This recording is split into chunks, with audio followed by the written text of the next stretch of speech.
Assalamualaikum warahmatullahi wabarakatuh. Pada kesempatan kali ini saya ingin menjelaskan atau mempresentasikan mini skripsi penelitian kualitatif saya yang berjudul Pola Komunikasi Jarak Jauh Antara Orang Tua dan Anak di Fakultas Ilmu Sosial Universitas Negeri Jakarta. Saya yaitu Irda Delil Delimunte dengan NIM 1410620058. Slide selanjutnya. Slide selanjutnya ialah bagian pendahuluan, yaitu pertama latar belakang. Setiap orang pasti berinteraksi dengan orang lain di sekitarnya setiap hari, termasuk teman dan keluarga. Teman dan orang tua berkomunikasi dengan cara yang berbeda. Setiap anak muda yang memiliki orang tua juga ingin mereka sedekat mungkin setiap saat. Anak tersebut harus pindah ke lokasi yang berbeda untuk menyelesaikan studinya, karena hubungan antara orang tua dan anak harus dipertahankan dalam jarak yang jauh karena tempat tinggal yang berbeda.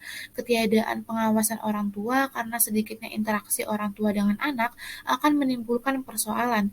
Bukan kehadiran orang tua di setiap waktu dan tempat, anak-anak akan dapat bertindak sesuka mereka tanpa pengawasan orang tua. Orang yang tidak memiliki koneksi jarak jauh lebih siap untuk bertemu kapanpun mereka mau. Disinilah masalah akibat hubungan orang tua anak mungkin muncul. Masalah komunikasi orang tua anak dalam jarak jauh menarik untuk diteliti karena secara umum anak-anak dan orang tua sering berbicara dan dekat karena mereka berbagi rumah. Karena ikatan antara orang tua dan anak, mereka dekat secara emosional dan psikologis yang berkontribusi pada komunikasi yang erat antara orang tua dan anak. Bahkan jika hanya untuk mengobrol santai atau mendiskusikan pelajaran, seorang anak ingin berbicara dengan orang tuanya sedekat mungkin. Mirip dengan ini, orang tua ingin berbicara dengan anak-anak mereka, meskipun hanya untuk mengingatkan mereka untuk makan. Namun, lain halnya ketika orang tua dan anak tidak tinggal di rumah yang sama, atau tidak tinggal berdekatan satu sama lain karena kesenjangan faktor geografis. Karena panggilan telepon tidak melibatkan interaksi tatap muka, komunikasi tidak lagi berlangsung dengan cara yang sama seperti saat orang tinggal di bawah satu atap. Komunikasi yang baik diharapkan dalam hubungan jarak jauh antara orang tua dan anak agar hubungan berjalan dengan sukses. Namun, ada komunikasi yang buruk tentang apa yang sebenarnya terjadi karena kurangnya komunikasi antara orang tua dan anak. Komunikasi serupa juga terjadi antara mahasiswa FIS Universitas Negeri Jakarta yang berasal dari luar Provinsi Jakarta Timur dengan orang tuanya. Sementara beberapa siswa berkomunikasi secara efektif dengan orang tua mereka, yang lain tidak, dan beberapa tidak berkomunikasi sama sekali. Sebaliknya, mereka berinteraksi dengan orang tuanya hanya ketika mereka membutuhkan sesuatu, seperti ketika seorang anak meminta uang kepada orang tuanya karena kehabisan uang saku atau perlu membeli buku. Mereka tidak akan menghubungi orang tua mereka jika tidak ada yang diperlukan, karena jadwal kuliah yang padat, tugas yang banyak, dan kewajiban sosial. Mereka sering pergi keluar atau berkumpul dengan teman-teman mereka, dan akibatnya memiliki sedikit waktu untuk berbicara dengan orang tua mereka. Hal ini menyebabkan terputusnya komunikasi antara orang tua dan anak migran. Tentu saja adanya isu-isu tersebut tidak hanya mempengaruhi aktivitas kuliah mahasiswa yang terkena dampak, tetapi juga kehidupan orang tua mereka, dimulai dengan permusuhan satu sama lain dan bahkan mengarah pada rasa saling curiga. Jadi jelaslah bahwa komunikasi yang efektif hanya dapat dicapai ketika orang mampu menyeberang dan terus berkomunikasi dengan cara yang tepat dan harmonis. Slide selanjutnya masuk pada bagian fokus penelitian. Pola komunikasi jarak jauh antara anak atau mahasiswa dengan orang tuanya menjadi fokus penelitian ini. Yang dimaksud dengan pola komunikasi jarak jauh adalah gaya komunikasi yang digunakan oleh mahasiswa untuk berkomunikasi dengan orang tuanya dan oleh orang tua untuk berkomunikasi dengan anaknya atau mahasiswa guna terciptanya hubungan yang harmonis antar anggota keluarga. Penelitian ini difokuskan pada bidang-bidang berikut. Yang pertama ialah waktu intensitas komunikasi, yaitu frekuensi dan durasi. Yang kedua ialah pesan dalam berkomunikasi. Kemudian yang ketiga ialah hambatan-hambatan. Nah, hambatan-hambatan juga terdiri dari berbagai bagian, yaitu yang pertama ialah gangguan sinyal pada jaringan telekomunikasi, yang kedua ialah hambatan pada ekonomi, kemudian ada hambatan profesi, dan kemudian adalah waktu. Slide selanjutnya masuk pada bagian tujuan penelitian. Adapun tujuan dari penelitian ini ialah yang pertama, untuk mempelajari pola komunikasi jarak jauh antara orang tua dan anak dalam meningkatkan komunikasi atau tali silaturahmi pada mahasiswa di Fakultas Ilmu Komunikasi Universitas Negeri Jakarta yang berasal dari luar wilayah DKI Jakarta. Yang kedua ialah untuk mempelajari apa yang menghalangi orang tua dan anak untuk berkomunikasi satu sama lain dalam jarak yang jauh untuk dalam meningkatkan tali silaturahmi pada mahasiswa Fakultas Ilmu Sosial di Universitas Negeri Jakarta.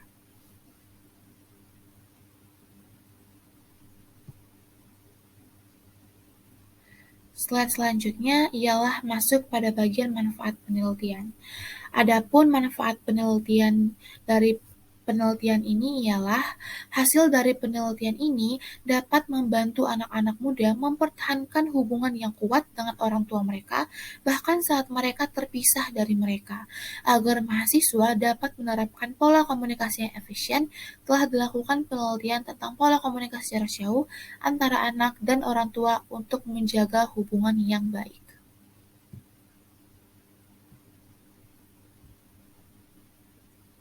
Selanjutnya, masuk pada bagian konsep. Kata atau istilah komunikasi dari bahasa Inggris yaitu communication secara etimologis atau menurut asal katanya adalah dari bahasa Latin communicatus dan perkataan ini bersumber pada kata komunis. Dalam kata komunis ini memiliki makna berbagi atau menjadi milik bersama, yaitu suatu usaha yang memiliki tujuan untuk kebersamaan atau kesamaan makna. Komunikasi secara terminologis merujuk pada adanya proses penyampaian suatu pernyataan oleh seseorang kepada orang lain. Jadi, dalam pengertian ini, yang terlibat dalam komunikasi adalah manusia. Terdapat dua pada konsep ini. Yang pertama ialah keluarga. Di sini terdapat beberapa pengertian keluarga. Yang pertama ada dari Reisner pada tahun 1980. Keluarga adalah sebuah kelompok yang terdiri dari dua orang atau lebih yang masing-masing mempunyai hubungan kekerabatan yang terdiri dari bapak, ibu, adik, kakak, kakek, dan nenek. Kemudian yang kedua ada Logans pada tahun 1979. Keluarga adalah sistem sosial dan sebuah kumpulan beberapa komponen yang saling berinteraksi satu sama lain. Selain keluarga, di sini terdapat komunikasi antar pribadi. Pengertian komunikasi antar pribadi merupakan proses pengiriman dan penerimaan pesan-pesan antara dua orang atau di antara sekelompok kecil orang-orang dengan beberapa efek dan beberapa umpan balik seketika. Dari DeVito tahun 2011 halaman 2080. Komunikasi antar pribadi adalah komunikasi yang dilakukan antara seseorang dengan orang lain dalam suatu masyarakat maupun organisasi termasuk bisnis dan non-bisnis dengan menggunakan media komunikasi tertentu dan bahasa yang mudah dipahami atau informal untuk mencapai suatu tujuan tertentu. Berdasarkan pengertian ini, ada 4 hal penting yang harus diperhatikan, yaitu sebagai berikut. Yang pertama ialah komunikasi dilakukan oleh dua orang atau lebih. Kemudian yang kedua, menggunakan media tertentu, misalnya telepon, seluler, atau bertatap muka, yaitu face to face. Kemudian yang ketiga ialah bahasa yang digunakan bersifat informal atau tidak baku, dapat menggunakan bahasa daerah, bahasa pergaulan, atau bahasa campuran. Tujuan yang ingin dicapai dapat bersifat personal bila komunikasi terjadi dalam suatu masyarakat dan pelaksanaan tugas pekerjaan bila komunikasi terjadi dalam suatu organisasi. Pada hakikatnya, komunikasi antar pribadi adalah komunikasi antara komunikator dengan seorang komunikan. Komunikasi jenis ini dianggap paling efektif dalam hal mengubah sikap, pendapat, atau perilaku seseorang karena sifatnya yang dialogis berupa percakapan dan arus balik bersifat langsung. Komunikator mengetahui pasti apakah komunikasi itu positif atau negatif, berhasil atau tidak. Jika tidak, ia dapat memberikan kesempatan kepada komunikan untuk bertanya seluas-luasnya.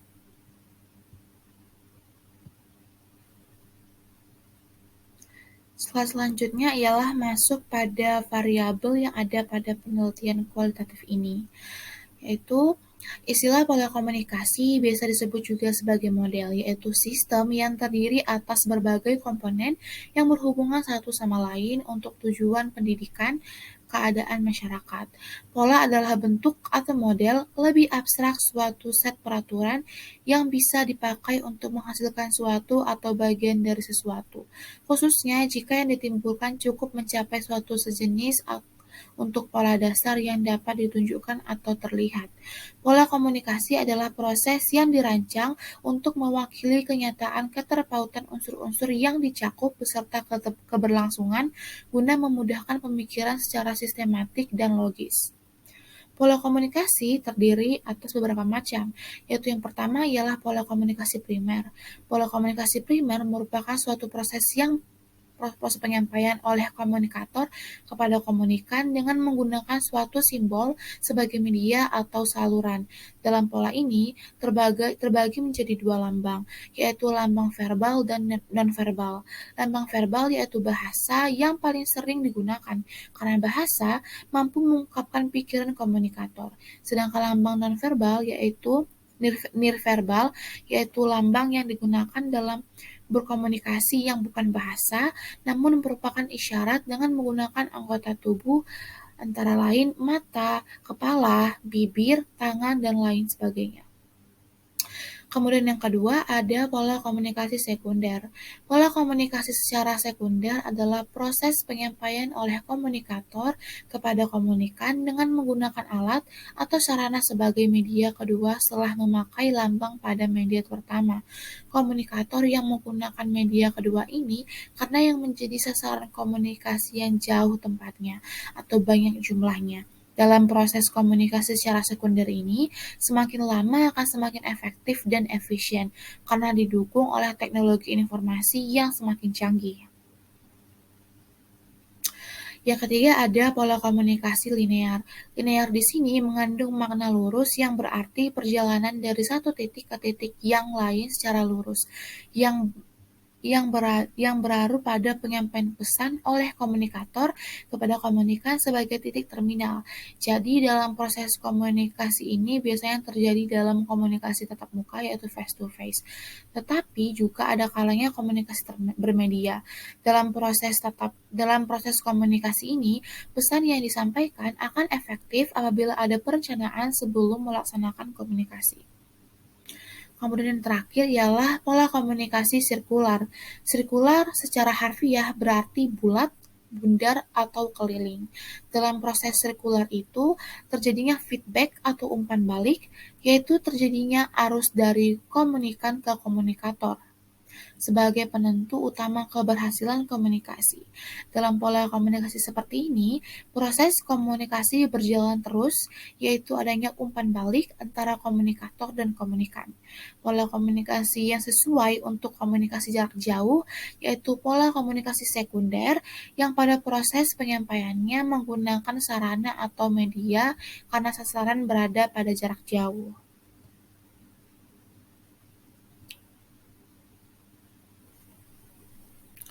Slide selanjutnya ialah masuk pada bagian paradigma penelitian. Paradigma yang digunakan di dalam penelitian ini adalah paradigma konstruktivis. Paradigma konstruktivis ialah paradigma yang hampir merupakan antitesis dari paham yang meletakkan pengamatan dan objektivitas dalam menemukan suatu realitas atau ilmu pengetahuan. Paradigma ini memandang ilmu sosial sebagai analisis sistematis terhadap socially meaningful action melalui pengamatan langsung dan terperinci terhadap pelaku sosial yang bersangkutan, menciptakan dan memelihara atau mengelola dunia sosial mereka. Paradigma ini menyatakan bahwa satu, dasar untuk menjelaskan kehidupan, peristiwa sosial, dan manusia bukan ilmu dalam kerangka positivistik, tetapi justru dalam arti common sense. Menurut mereka, pengetahuan dan pemikiran awam berisikan arti atau makna yang diberikan individu terhadap pengalaman dan dalam kehidupannya sehari-hari. Dan hal tersebutlah yang menjadi awal penelitian ilmu sosial. Yang kedua, pendekatan yang digunakan adalah induktif, berjalan dari yang spesifik menuju yang umum, dari yang konkret menuju yang abstrak. Yang ketiga, ilmu bersifat ideografis, bukan momotetis, karena ilmu mengungkap bahwa realitas tertampilkan dalam simbol-simbol melalui bentuk-bentuk deskriptif.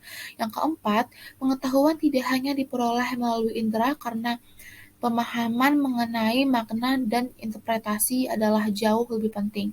Dan yang kelima ialah ilmu tidak bebas nilai. Kondisi bebas ini nilai tidak menjadi sesuatu yang dianggap penting dan tidak pula mungkin dicapai. Dari Sarang-Takos pada tahun 1993.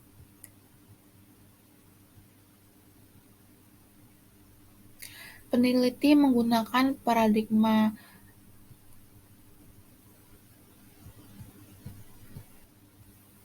Peneliti menggunakan paradigma konstruktivitis karena peneliti ingin mendapatkan pengembangan pemahaman yang membantu proses interpretasi suatu peristiwa, sedangkan subjek penelitian ialah orang tua dan anak yang sedang berkomunikasi dalam jarak jauh, merupakan sebuah kajian yang menarik untuk diteliti. Berinteraksi dengan orang tua merupakan salah satu hal yang tidak bisa dipisahkan dengan kehidupan sehari-hari seorang anak, sehingga akan menghasilkan sebuah pemaknaan atau penelitian yang menarik.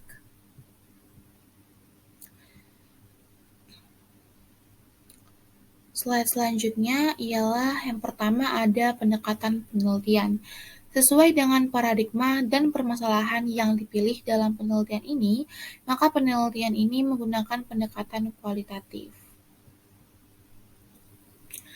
Tujuan penelitian ini adalah untuk memahami apa yang tersembunyi di balik fenomena yang kadangkala merupakan sesuatu yang sulit untuk diketahui atau dipahami. Selain untuk memahami fenomena yang sulit dipahami, peneliti ingin menggali pengalaman individu sebagai sosok perantau yang jauh dengan orang tua, yang menjadi informan bebas mengungkapkan definisinya tersebut. Yang selanjutnya masuk pada teknik pengumpulan data. Peneliti mengumpulkan data penelitian dengan melakukan wawancara pendalam. Dengan wawancara, peneliti dapat secara aktif berkomunikasi dan mengkonstruksikan data tentang hidupnya. Wawancara merupakan alat pengumpulan data yang sangat penting dalam penelitian kualitatif yang melibatkan manusia sebagai subjek, atau pelaku, atau aktor sehubungan dengan realitas atau gejala yang dipilih untuk diteliti. Percakapan itu dilakukan oleh dua pihak, yaitu pewawancara yaitu interviewer yang mengajukan pertanyaan dan terwawancara yaitu interviewer yang memberikan jawaban atas pertanyaan itu. Maksud mengadakan wawancara seperti ditegaskan oleh Lincoln dan Guba antara lain adalah mengkonstruksi mengenai orang, kejadian, organisasi, perasaan, motivasi, tuntutan, kepedulian, dan lain-lain. Kebulatan merekonstruksi kebulatan-kebulatan demikian sebagai yang dialami masa lalu. Memproyeksikan kebulatan-kebulatan sebagai yang diharapkan untuk dialami pada masa yang akan datang, memverifikasi, mengubah, dan memperluas informasi yang diperoleh dari orang lain, baik manusia maupun bukan manusia, dan memverifikasi, mengubah, dan memperluas konstruksi yang dikembangkan oleh peneliti sebagai pengecekan anggota. Agar mendapatkan data yang diharapkan, maka peneliti menggunakan teknik wawancara interview guide yang dikemukakan Patton, yaitu dengan membuat panduan pertanyaan wawancara untuk menggali pertanyaan guna mendapatkan pemahaman yang mendalam. Kelebihan dari bentuk wawancara ini adalah fokus penelitian tetap terjaga dan bisa digunakan dalam waktu yang terbatas serta lebih sistematis. Selanjutnya masuk pada bagian metode penelitian. Pada penelitian ini, metode penelitian yang digunakan ialah observasi dan juga wawancara. Selanjutnya ialah teknik penarikan informan. Teknik penarikan informan yang digunakan dalam penelitian ini adalah secara purposif. Sumber data yang digunakan di sini tidak sebagai sumber data yang mewakili populasinya, tetapi mewakili informasi berdasar kepada akses tertentu yang dianggap memiliki informasi yang berkaitan dengan permasalahan secara mendalam dan dapat dipercaya sebagai sumber yang mantap. Peneliti menggunakan istilah informan sebagai narasumber dan bukan menyebutnya sebagai istilah subjek, sebagaimana dilakukan oleh penelitian kuantitatif. Teknik pemilihan informan secara purposif memilih informan secara sengaja dan tidak acak. Informan yang dipilih adalah mereka yang memang diasumsikan dapat memberi informasi sehubungan dengan penelitian ini atau disebut juga dengan information-rich cases. Pada dasarnya, jumlah informan dalam penelitian kualitatif tergantung dari kebutuhan data yang diperlukan. Pada penelitian ini, dengan menggunakan 3 orang informan saja, peneliti sudah mendapatkan data yang diperlukan, sehingga peneliti merasa tidak perlu untuk menambah jumlah informan.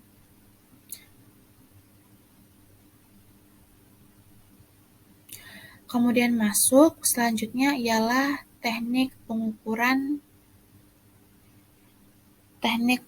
data. Yang pertama ialah ada keabsahan data. Untuk menjadikan penelitian kualitatif ini dapat dinilai baik, Purwandari mengingatkan harus ada 5 kriteria yang terpenuhi.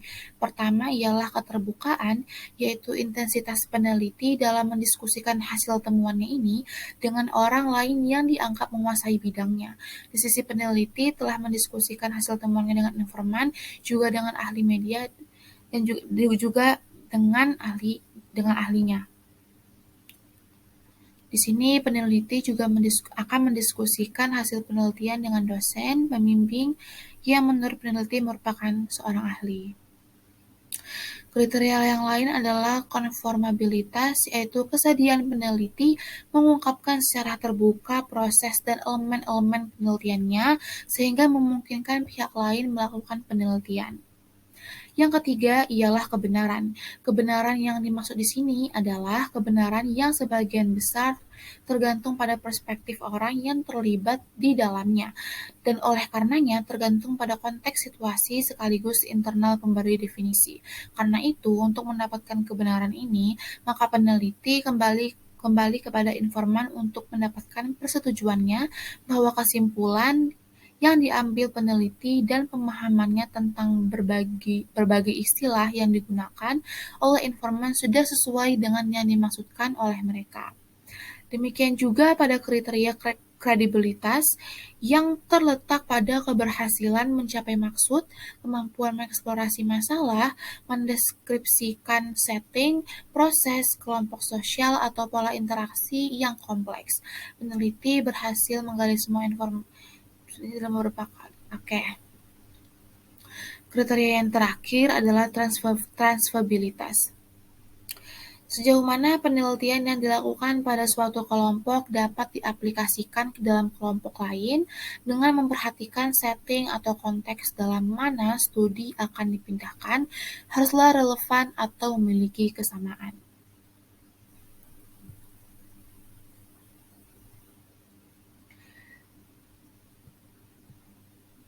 Selanjutnya masuk kepada metode analisis data. Metode analisis data dalam penelitian ini adalah analisis data tematik. Hasil temuan lapangan diproses berdasarkan tema-tema yang sesuai dengan kerangka pemikiran.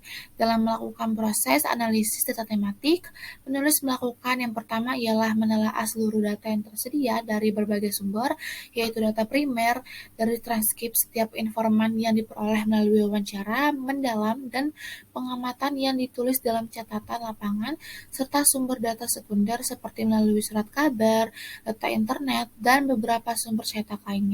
Setelah itu, penulis melakukan inventaris data seperti mengecek kualitas dari data yang telah didapat untuk kemudian dibaca dan dipelajari.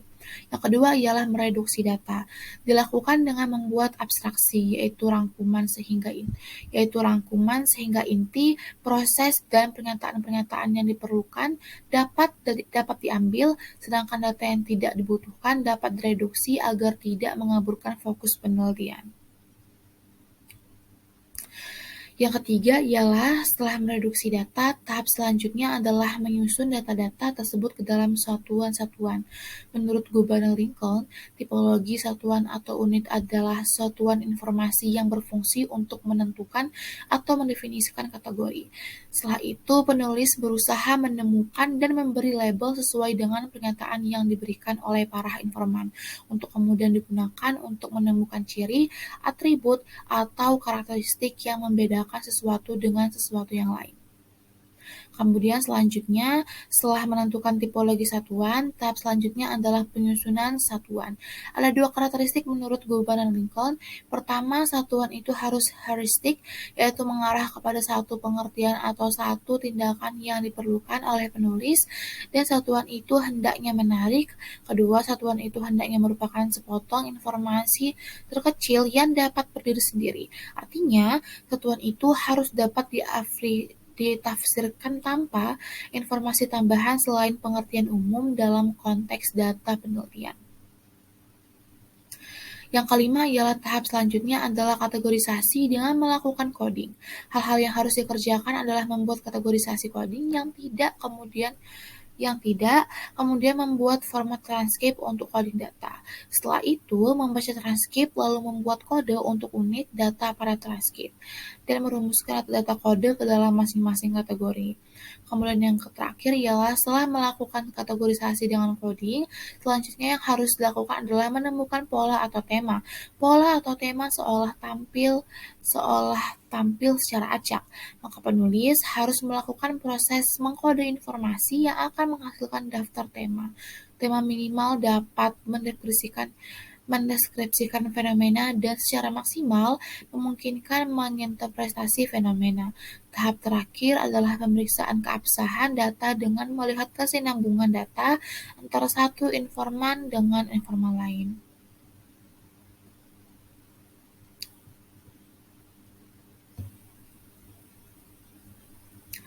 Sekian penjelasan atau persentase dari saya mengenai mini skripsi penelitian kualitatif. Kurang dan salahnya, mohon maaf sebesar-besarnya. Sekian dari saya. Terima kasih atas atensinya. Wassalamualaikum warahmatullahi wabarakatuh.